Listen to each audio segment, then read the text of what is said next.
Bonjour à tous. Alors cette année, nous sommes en année 9, comme vous le savez, et nous arrivons au bout de cette fameuse année 9, donc l'année 9 de façon collective. À vous de voir si c'est une année 9 aussi de façon personnelle. Et pour savoir si 2025 est une année 9 pour vous, il vous suffit d'additionner votre jour et votre mois de naissance avec le chiffre 9, puisque 2025 c'est un 9. Vous réduisez le tout dans un chiffre qui va de 1 à 9. Et si vous obtenez un 9, ben, vous savez que vous êtes en année 9.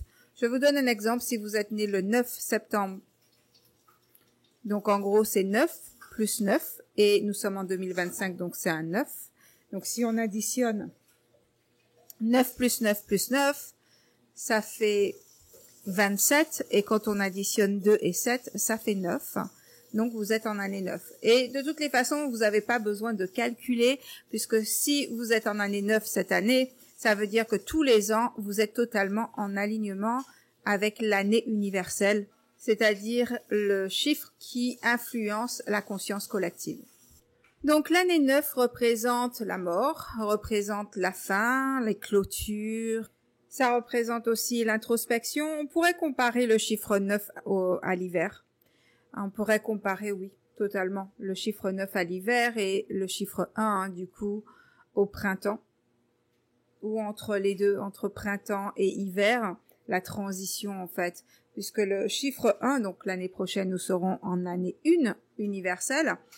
Et donc, du coup, ben, c'est le moment de planter les graines, puisque c'est ce qui va rythmer les 8 prochaines années. D'accord? Donc, là, nous arrivons au bout de cette fameuse année 9 et je pense que tout le monde a été touché d'une façon ou d'une autre, n'est-ce pas? Nous avons tous été ballottés, bousculés, souvent d'un point de vue déjà au niveau de la conscience collective, de façon globale, hein, sur la planète tout entière, mais aussi pour beaucoup sur le plan individuel également. Donc, si cette année vous avez pensé, à changer de carrière, si vous avez vécu des séparations, si vous ne savez pas trop où vous en êtes de votre vie, tout ça c'est totalement normal. Et cette clôture de 2025, cette année 9, c'est le moment où on met fin à certaines choses. On clôture, on se sépare, on arrête certaines choses, on révise, etc. C'est la période hivernale, c'est la période de nettoyage aussi. Et donc, durant cette période, en plus d'avoir toutes les nouvelles énergies, et pour toutes les personnes qui ont fait partie de la première vague, parce qu'il y en aura d'autres de vagues, donc tout le monde n'était pas concerné, on peut pas être tous concernés en même temps, sinon ce serait encore plus chaotique que maintenant, n'est-ce pas? Donc, pour les personnes qui ont fait partie de la première vague, elles se sont senties perdues. Elles ont eu besoin de ralentir le rythme, de couper avec certaines choses. Et pour ces personnes-là, ça a commencé en septembre 2024, pas nécessairement en lien directement avec l'année 2025. Donc, il y a d'autres types d'énergie qui opèrent à l'heure actuelle. Et donc, il y a eu beaucoup de choses qui se sont passées en même temps. Il y a beaucoup de changements au niveau de l'astrologie. Il y a beaucoup de choses qui ne sont pas arrivées depuis de nombreuses années et qui se présentent à l'heure actuelle, qui ne se représenteront pas pendant les 200 prochaines années. Bref, il y a eu beaucoup de choses. Il y a eu beaucoup d'éruptions solaires. La Terre s'est mise en colère. En tout cas, quand je me suis connectée à Gaïa pour savoir qu'est-ce qui se passait, parce que certaines de mes élèves m'ont demandé est-ce que c'était l'être humain qui créait, parce que voilà, on sait tous, ou en tout cas, si vous saviez pas, vous le savez maintenant, que certains êtres humains essayent de contrôler le temps. Je parle du temps, le soleil, la pluie et tout ça. Et donc, il est dit aussi comme quoi qu'ils auraient une forme de contrôle sur les tremblements de terre, l'éveil des éruptions. Il est dit aussi par certaines personnes que voilà, il y a des essais nucléaires qui se font sous la terre, qui a réveillé, etc. Non. Justement, mes élèves m'ont demandé, ok, est-ce que c'est vrai tout ça? Et du coup, elles m'ont demandé de me connecter avec Gaïa. Et quand je me suis connectée avec Gaïa, il n'y avait pas d'effet humain, en tout cas par rapport à Gaïa. C'est vraiment l'énergie du soleil. Donc il y a toutes ces forces cosmiques qui arrivent, qui fait bouger la Terre, mais elle est en colère aussi. En fait, quand je me suis connectée à elle, j'ai ressenti beaucoup de colère de sa part, qu'elle exprime à sa façon. Mais il y a aussi toutes les éruptions solaires qui contribuent grandement à tout ça. Il y a toutes ces énergies que l'on reçoit. Et donc, si vous dormez pas bien, si vous avez mal au corps sans aucune raison, si votre façon de manger a changé, si votre perception même spirituelle a changé, il y a beaucoup de choses qui bougent en ce moment. Il y a un grand réalignement qui est fait, qui est en cours. Et comme je disais, les personnes qui font partie de la première vague vont vraiment dans cette introspection, remise en question, réviser leurs croyances, leurs valeurs, etc. Et pour les personnes qui ont traversé cette première vague, ça n'a pas duré juste un mois ou deux. Et ça n'a strictement rien à voir avec ce qui peut se passer dans votre monde extérieur. Tout peut être très beau dans votre monde extérieur. Et n'empêche que ce grand bouleversement vient vous titiller de l'intérieur. En tout cas, ça a été mon cas et le cas de beaucoup de personnes qui sont accompagnatrices d'ailleurs, où on a été bouleversé, on a été amené à réviser, se centrer, se retirer, se concentrer sur autre chose, mais aussi travailler sur nous, étant donné que ça, par contre, je pense que tout le monde a été touché d'une façon ou une autre. Vous avez probablement eu des choses qui vous ont titillé, bousculé, une revisite de karma, très souvent. Le karma est revenu, les problématiques qui n'étaient pas réglées sont remontées à la surface, des personnes du passé ont pu revenir pour justement mettre les choses à plat, ou pas d'ailleurs, mais faire les choses beaucoup plus en conscience, être plus présent avec sa vie, être plus conscient du coup. Donc j'espère que vous avez pu travailler là-dessus, mais il reste encore septembre, octobre, novembre, décembre. Nous sommes début septembre, donc il reste quand même 4 mois et c'est pas les 4 mois forcément les plus simples. Surtout que nous avons 2 éclipses solaires ce mois-ci. L'éclipse lunaire qui a lieu le 7 du mois de septembre en Verseau et l'éclipse solaire le 20 septembre est en Lion. Donc regardez sur ma page Instagram, j'en parle un petit peu de ça. Qu'est-ce que vous devez faire, etc. Aujourd'hui, je préfère m'arrêter sur la numérologie et vous donner des conseils que vous prenez ou que vous ne prenez pas. C'est votre responsabilité de voir si ça résonne avec vous et de faire le nécessaire si ça résonne ou de laisser si ça ne résonne pas et de continuer votre route et de prendre ce qui résonne avec vous, tout simplement. Là, on nous demande vraiment d'être responsable de nos choix, d'être responsable de nos agissements, d'être responsable de nos convictions. Voilà, on n'est plus des enfants, on n'est plus des bébés. Et là, il nous est demandé d'agir, étant donné que si vous m'écoutez là maintenant, ça veut dire que vous êtes conscient, ça veut dire que vous êtes éveillé. Maintenant, on passe par plusieurs phases d'éveil. Il n'y a pas qu'un éveil, il y en a plusieurs. Et quoi qu'il en soit, si vous êtes sur ma chaîne et si vous m'écoutez là à l'heure actuelle, c'est que ce message devait vous servir d'une façon ou d'une autre. Et 2, ça veut dire que vous êtes plus des bébés, vous êtes grands, vous êtes assez grands pour recevoir ce message et pour prendre vos responsabilités. Donc, revenons sur la numérologie, donc les 4 derniers mois de cette année 2025. Ce qu'il est recommandé de faire, c'est de faire un tour d'horizon sur qu'est-ce qui s'est passé pour vous en 2016. Donc 2016, c'était une année 9 également. Mais 2025, c'est une année 9, mais elle clôture pas seulement ce cycle de 9 ans, elle clôture un plus grand cycle que celui de 9 ans. Alors, je n'ai pas de terme pour ça, mais ça clôture vraiment un plus grand cycle qui a duré pendant de nombreuses de nombreux siècles, même pas années, mais siècles. Mais si vous avez bien travaillé sur vous depuis 2018, même si c'était pas une année 9, c'était une année 2, et cette année 2 là, il y a beaucoup de karma ou beaucoup de problématiques personnelles qui ont été réveillées à ce moment-là. D'ailleurs, c'est l'année où les nouvelles âmes, avec de nouvelles habilités, de nouvelles compréhensions, ont commencé à arriver en masse. Bien sûr, il y en a eu avant 2018, mais là, en fait, elles ont commencé à arriver en grande quantité et avec de nouvelles habilités aussi. Donc, les personnes qui ont des enfants qui sont nés à cette période-là, jusqu'à maintenant, je pense que vous devez observer que ces enfants-là ne sont pas comme les enfants d'avant.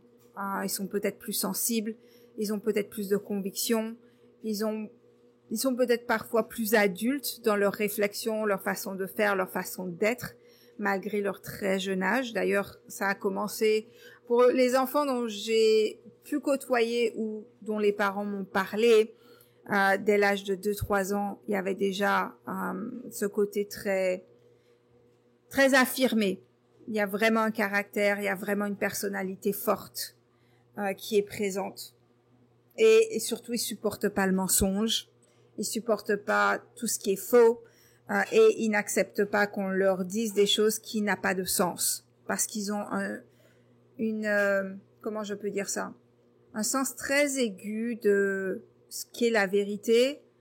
Voilà, ils ont cette façon de distinguer très facilement la vérité du mensonge, l'hypocrisie, etc. Bien sûr, c'est pas tous les enfants, mais une grande quantité en tout cas comparée aux années 60, 70 et avant et encore avant ça et même plus récemment 2000. Donc, je reviens à 2016. Donc 2016 était une année 9 et ce que je peux vous recommander, c'est dès maintenant de regarder quelles sont les problématiques que vous avez traversées en 2016. Et si vous n'avez pas à 100% réglé ces problématiques-là en 2016, ces problématiques-là vont refaire surface cette année, ou elles ont déjà refait surface, ou sinon, avant la fin de cette année, elles referont surface. Donc, prêtez vraiment attention à ce qui s'est passé en 2016 dans votre vie, ce qui n'a pas été clôturé, mais ce qui a marché aussi pour vous, pour que vous puissiez le reproduire, pas nécessairement exactement de la même façon, ou par rapport à la même chose, mais voyez l'essence de ce que vous avez vécu à l'époque, et comment vous pouvez revivre ça ou remettre en place ou vous reconnecter avec cette partie de vous positive qui a apporté beaucoup de belles choses. Et regardez aussi ce qui revient, ce qui est récurrent ou ce que vous n'avez pas fini de régler, soit durant les 9 dernières années, mais entre 2016 et 2025. Donc, est-ce qu'il y a eu quelque chose qui est revenu encore et encore, une problématique, par exemple les finances? Est-ce que vous aviez eu de gros soucis en 2016? Et est-ce que tout au long de ces dernières 9 années, vous avez eu des soucis sur le plan financier? Et est-ce que vous avez pu évoluer entre-temps? Et est-ce que ça fait un retour cette année peut-être plus fort que sur les 9 dernières années? Mais entre 2016 et aujourd'hui, ben voilà, vous voyez que en fait, il y a un écho de ce qui s'est passé en 2016, même si c'est moins fort, ou parfois peut-être plus fort parce que vous n'avez pas prêté attention, vous n'avez pas fait le nécessaire. Donc, généralement, quand on fait pas ce qu'il faut, ça tape plus fort pour qu'on puisse se rendre compte, prêter attention, être plus conscient et faire le nécessaire. Si c'est sentimental, si c'est professionnel, si c'est amical, si c'est familial, si c'est au niveau de la santé, etc., etc. Donc, prêtez attention à ce qui s'est passé en 2016 et ces problématiques qui refont surface peut-être à petite échelle ou grande échelle cette année. Regardez comment s'est passé vos 9 dernières années, donc entre 2016 et aujourd'hui. Qu'est-ce qui s'est passé? Comment vous avez géré justement cette problématique?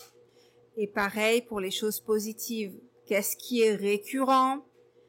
Comment vous pouvez consolider ce qui est récurrent? comment vous pouvez avoir plus confiance, d'estime pour vous-même, reconnaître votre valeur, etc. Parce que justement, vous voyez que c'est quelque chose que vous avez acquis, quelque chose que vous maîtrisez, et quelque chose que vous pouvez peut-être perfectionner cette année pour pouvoir commencer sur une nouvelle base dans le prochain niveau l'année prochaine. Un autre conseil que je peux vous donner, toujours pareil, prenez si ça résonne, lâchez si ça ne résonne pas, c'est de ne pas prendre les choses dites négatives ou que vous vivez négativement comme si vous êtes puni, comme si la vie est contre vous, comme si voilà, rien ne va jamais ou ce genre de choses. Non. Comprenez plutôt comment je peux en grandir, qu'est-ce que je peux en faire, qu'est-ce que ça me dit sur moi, comment je peux transformer les croyances limitantes par rapport à ce sujet-là, etc. Vous êtes vraiment invité à ralentir. Vous êtes vraiment invité à mieux vous connaître, à mieux comprendre comment vous fonctionnez, à vous aimer encore plus qu'avant, à vous apprécier encore plus qu'avant, à reconnaître vos valeurs et les appliquer quoi qu'il en soit, ne pas être des esclaves de la société, parce que l'esclavage est bel et bien présent à l'heure actuelle. Et plus vous allez faire ça, plus vous allez vous aimer, vous accepter, vous apprécier, dépasser vos propres limitations et embrasser l'extraordinaire qui existe en vous, qui fait partie de vous. Et ça ne veut pas dire que ça ne fait partie que de vous. Les réponses sont en vous, mais les réponses sont dans les autres aussi, parce que nous sommes tous un. Je sais que dans la spiritualité, on parle beaucoup du fait que toutes les réponses sont à l'intérieur de nous, mais le nous, en fait, quand on dit c'est à l'intérieur de nous, c'est pas à l'intérieur que de nous, c'est à l'intérieur de notre voisin, c'est à l'intérieur de notre animal de compagnie, de notre compagnon, notre compagne, c'est à l'intérieur de nos enfants, c'est à l'intérieur de nos clients, de nos élèves, de nos patients, c'est à l'intérieur de notre famille, notre cousin, notre cousine, c'est à l'intérieur des professionnels qu'on peut consulter, c'est à l'intérieur de tout le monde. Parce que nous sommes tous un, et la vérité réside en nous tous, en unité, pas en séparation. Donc plus vous allez reconnaître votre valeur, plus vous allez être capable de reconnaître et d'apprécier la valeur des autres, et plus vous serez en connexion avec le divin, parce que on ne peut pas aimer le divin malgré toutes les personnes qui disent oh oui, Dieu, Dieu, Dieu, Dieu, Dieu, mais qui passent leur temps à critiquer leurs voisins, à se critiquer elles-mêmes, ne peuvent pas aimer Dieu. On ne peut pas aimer le divin, et ça c'est Jésus qui me l'a dit, j'avais 11 ans, il a été très clair là-dessus. On ne peut pas aimer le divin si on n'aime pas son prochain, on ne peut pas aimer le divin si on ne s'aime pas soi-même. Et donc, toute charité bien ordonnée commence par soi-même. Plus vous saurez vous aimer, plus vous saurez comment aimer de façon correcte les autres. Forcément, vous aimerez automatiquement le divin puisque vous aurez cette compréhension que nous sommes tous un et que le divin, c'est nous tous ensemble et pas séparés. Donc voilà pour ce que je voulais vous transmettre en espérant que ça vous aide et que ça vous apporte et que voilà, vous pourrez vivre une fin d'année 2025 tranquille, peu importe ce qui va arriver, peu importe ce qui se passe. Ne donnez pas de pouvoir à ce que l'on peut entendre, ce qui peut se faire. Nourrissez-vous de l'intérieur. Nous avons besoin de tout le monde à l'heure actuelle parce que nous avons besoin de 1% de la population pour pouvoir avoir un effet papillon sur la majorité des êtres humains. Nous avons besoin du coup de beaucoup de lumière, de beaucoup d'amour, et pas dans la lutte, mais en nourrissant en soi ce qu'il y a de plus beau, ce qu'il y a de plus merveilleux, parce que nous sommes encore une fois tous un, et forcément, si on le fait en soi, ça a forcément un effet, et c'est pour ça qu'on parle de l'effet papillon d'ailleurs, et ça a forcément un effet sur l'ensemble, sur la collectivité. Et donc ne doutez jamais de ça. Je l'ai vu tous les jours dans ma vie. Je l'ai vu encore et encore et encore chez mes clientes, chez mes élèves. C'est pas un truc qui est personnel, c'est un truc qui est global pour le coup. Il y a des choses qui sont personnelles, mais il y a des choses qui concernent l'ensemble, la conscience collective, et cette partie-là concerne la conscience collective. Donc voilà, donc merci à vous. Merci pour tout ce que vous faites pour vous-même, parce que vous ne le faites pas que pour vous, vous le faites aussi pour les autres quand vous le faites avec amour et bienveillance. Sur ce, je vous laisse et je vous dis à très bientôt. Bye bye.